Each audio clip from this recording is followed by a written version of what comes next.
Hi, welcome to another episode of Briqueño BQ. I'm Maribeth, John's sister, and today we're going to be smoking portobello mushrooms. This recipe is the best I've ever had, over the top great, and you are going to love them. And when you do, don't forget to subscribe and visit our website at www.nmbbqtrue.com. Have fun.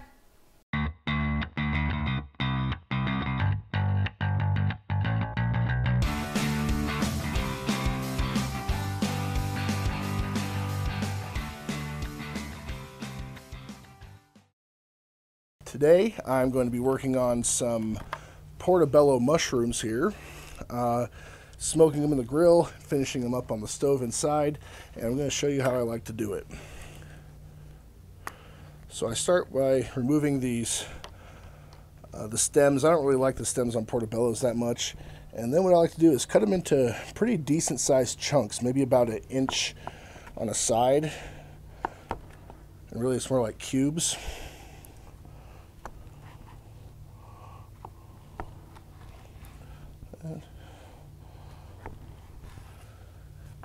And I throw them onto a grate like this one here.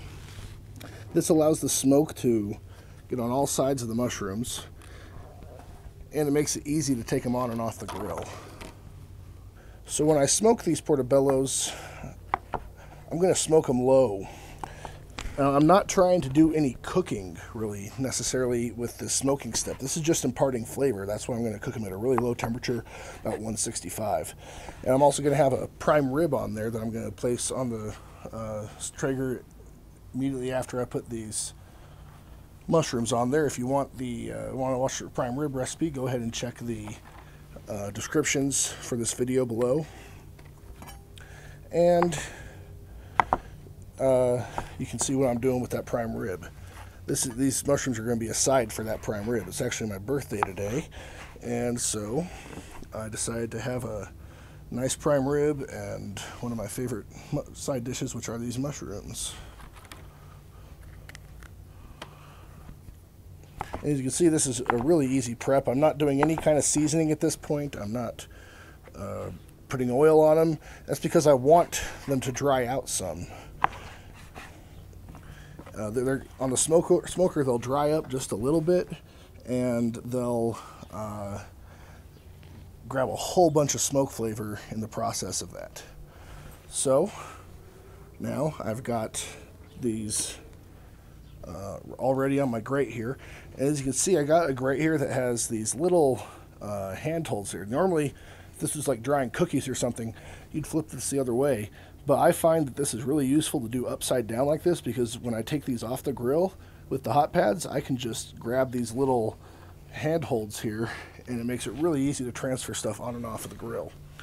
So let's head over to the Traeger. Open it up. And I'm just going to place these smack dab in the middle here.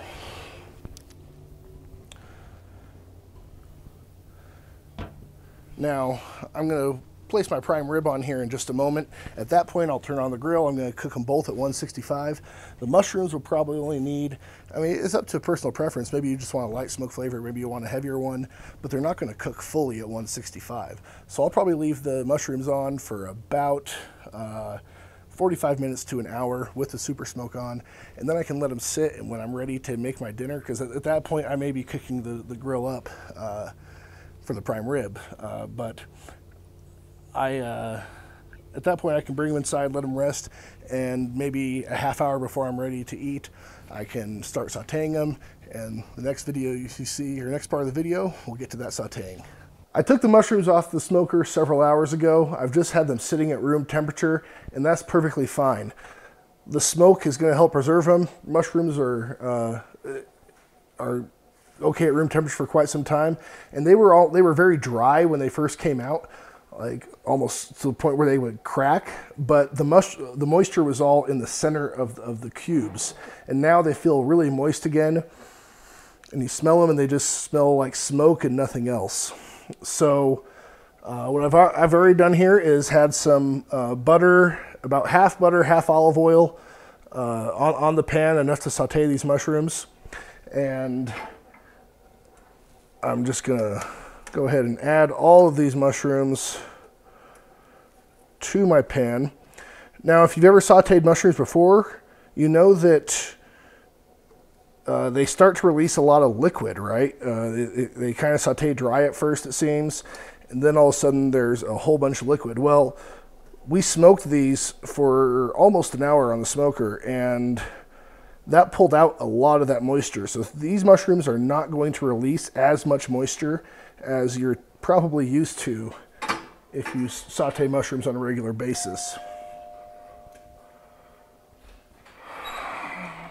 So now we've got all the mushrooms in the pan with all the butter and olive oil.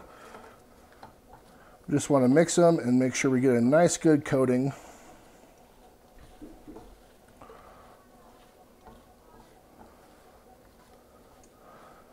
And now I'm going to turn the heat up to about just under medium and really start to let these saute. At the same time, I've got this herb and garlic mixture here, which is about 3 tablespoons of already crushed diced garlic from the store, about 1.5 tablespoons of basil, 1.5 teaspoons of basil, 1.5 teaspoons of oregano, and about a teaspoon of a poultry seasoning that's basically marjoram and savory and sage and thyme.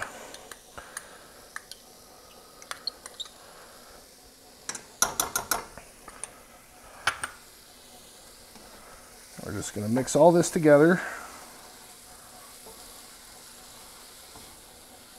And I don't want to lose the moisture that's left in these, or not very much of it, so I'm going to cover it, turn it up a little bit more, and we'll come back in just a moment when we're ready to add some white wine to give it just a little bit more moisture and a little bit of flavor. So we've had these mushrooms sauteing covered for about 5 minutes now.